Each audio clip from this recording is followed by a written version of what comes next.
in many ways, the answer to the Minnesota paradox is buried in that paradox. The fact that we had such progressive policies here lifted white communities up relative to other communities because of exclusion. And I just want to say there's three dimensions to this exclusion. I'll just stop there. But the three are, first of all, there was social exclusion in the sense of that Dr. Myers talked about, discrimination against groups and individuals wherever those policies were.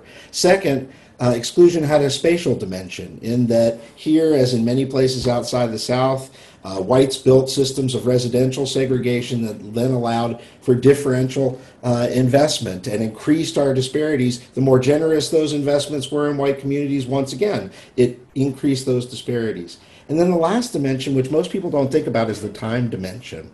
As recently as 1970, 1.8% of Minnesota's population was classified by the census as non-white.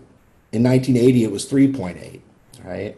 And so most of our populations that are black and other people of color in in Minnesota came after that period, right? Rose up in the state after that period. And so in Minnesota, the eras of great social investment were areas of primarily white populations, and large amounts of our black and brown populations in Minnesota arrived after that during the period of austerity politics, when investments at the bottom were drying up and policies were favoring the top, and inequality was spiraling and wealth and income were becoming concentrated at the top. So in all three of these ways, social, spatial, and in terms of time, there was a kind of separation between the investments that lifted up whites, right, and everybody else.